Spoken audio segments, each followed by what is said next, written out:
does our Western culture and our inherent belief system that is ingrained to us from an early age through our parents and through our education system color our view of what we consider to be foreign or alien cultures. I mean, I look at the things from a perspective of being a Midwestern Iowan American. Now, this sometimes confuses our friends and allies across the big water, and even those to the north and south of us, that collectively Americans view themselves as Americans first to the wider world, but individually we are quite provincial in our own way. We see ourselves from these collective various states and geographical, cultural, different a variety of our country. So somebody who's born in the South or the Northeast has a different view of things, not necessarily the same way that somebody from the West Coast or the Southwest might. Although we all tend to understand what the others are seeing or interpreting things to be. The reason I asked, or I'm bringing this sort of thing up, is there's I'll use the term loosely hot topic, since frankly, unless there's a lot of missing posts going on my end of things, it seems that both this channel and the Brigade channel, and to some degree the other channels that I subscribe to as well, have been pretty slow the past week or two. Really slow. I'm just not seeing the traffic that what I was seeing a couple months ago. Now, I'll grant you, it's spring. It's finally here for most of us. This summer's coming and our mindsets have changed somewhat. Some of us are focusing more on family and our work and so on and so forth because we can get out more. We're not stuck in that proverbial cabin. So that's to be understood. But the topic of somebody posted about the D&D Oriental Adventures source book and questioned why this particular genre seemed to fall flat. And a lot of posts have been made, a lot of comments have been added, and most of them are good and valid, although I do notice that there's a number of them that are kind of hostile and argumentative towards the established D&D, or the corp, or the church of D&D, however you wish to spin it up. If you haven't had a chance to see Ron Edwards' fairly lengthy lecture on the history and the subject of D&D, specifically TSR, I recommend you do it. Finding D&D, I believe, was the set. There's 5 installments. There's some stuff to be gleaned from that, even though you probably, like a lot of us, didn't agree with 100% of what his take on things, which is the nature of our environment. So, I remember when the Orient Adventures first come out, and there was a couple modules and 1 or 2 other add-ons, and in part because our Western culture to some degree has a fascination with this quite alien Eastern culture that we're not familiar with. It's not just the grass is greener on the other side of the fence thing. The grass is completely different 1,000 miles away on the other side of another fence that we never get to see. We never physically get to go, other than what we see in our entertainment and movies and so on and so forth. So when I hear some comments about how we fell short, or the people that created the supplements didn't plan to boost it or to give it a leg up or to continue it after a certain point, a couple lines of thought came to mind, some of it coming from Ron Edwards' commentary. One being is typical of the machine, the corp at the time, and to a lot of degree the corp still, although I see a much bigger diverse series, especially with the Kickstarter and the internet has allowed a lot more, let's say a resurgence of smaller game companies to produce games. We narrowed down to a very small field, and now the field's beginning to widen again, which is a good thing. It's forcing the big guys to either step it up or reconsider where they've been. And in the case of TSR back in the day, this is Ron Edwards' take, that they put out a slew of what potentially could have been standalone game systems under the D&D label, under the D&D banner. This, in some aspects, to my opinion, limited them because they now had to stand up and make a name for themselves under a very imposing shield, if you will. Which meant if they didn't turn a fairly decent profit in a reasonable amount of time, the odds are really good they were going to get shelved. They were going to get cut off. You see that in Western television series. A lot of TV series, the initial series, they'll make a handful of shows to see how well they do, and if they don't meet a certain criteria in the viewer share, they get cut, and you never see or hear from them again. And this may fit into that category. When I look at it I'm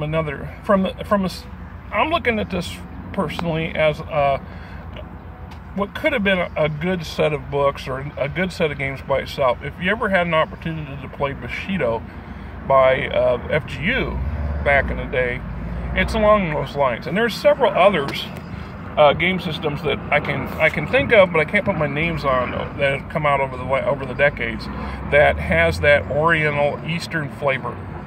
Now, Shadowrun has quite a few source books that work into that, because Shadowrun is a global game system, i.e. the game is designed to be played as a global member of a neo-future society, which would include the East.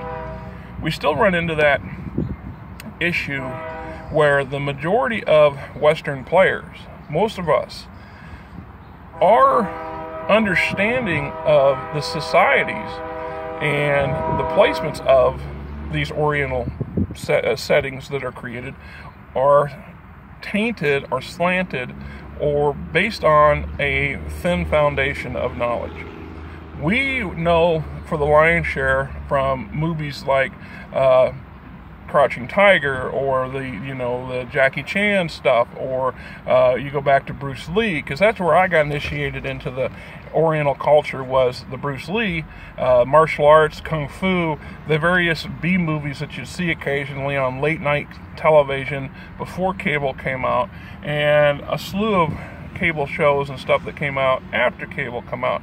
This gave me a narrow view of the Oriental societies as a whole, and that it's not surprising that the writers and creators of Oriental Adventures and these other similar game systems tended to focus on the Japanese culture and the Chinese culture almost exclusively over the dozens of other cultures. Even within the Chinese culture and the Japanese culture, there are subcultures. You see that, as I said, in America. We have a lot of subcultures. You can see that in a number of other European countries, but not to the extreme that you see here. And that's important to some degree, because once I make the point of that, the fact is I don't always understand what goes through the head of somebody who's from the South. No more than I necessarily understand what goes through the head of the people on the West Coast. Now, we all are on the same page to some degree, but we all have a different idea of how something should be done.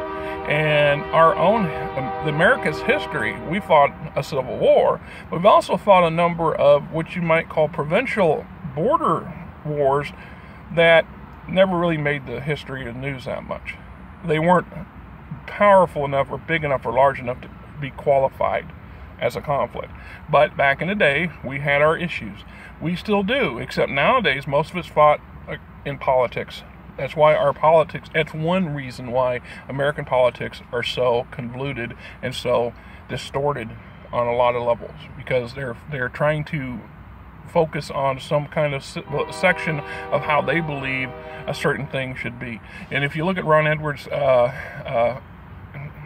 allegory, or not allegory, his choice of comparing the company of D&D to the church to a church. There's some similarities there too when it comes to the politics of America, where we have our own views on the same thing. You get 100 different takes on the Bible, and this is where you get all these variety of faiths. Even though they all say they're Christian, there's a slew that are slanted towards specific takes on things. So when I looked at the commentary going on for the Oriental Adventures entry, and I thought, I played Oriental Adventures to some degree.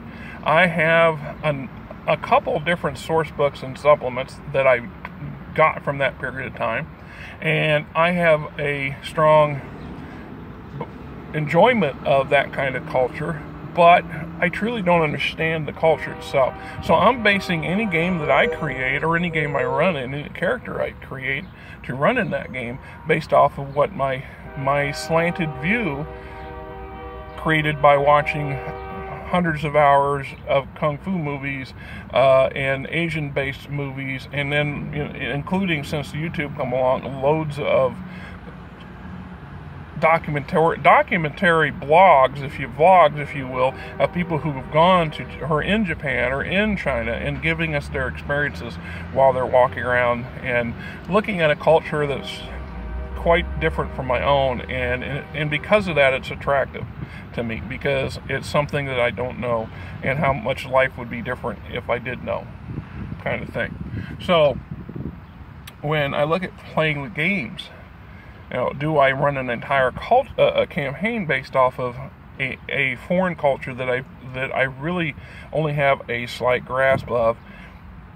Sure, but it's going to be tainted. It's going to be lopsided considerably, because I only know what I know, and I can gain a little bit of knowledge, but I can't really walk the walk or talk the talk, because I don't have enough time of the day to immerse myself in that culture as heavily as I would like, to make it more realistic, to more playable to those who do. So when you have a player comes along who's much more into a foreign culture than you are, you're going to run into occasional issues with those players, because, and it's happened to me on a couple occasions, that they just don't think you're getting the whole picture, or somehow you're not getting the flavor of what it is you're trying to do and what it is you're trying to play. Does that mean that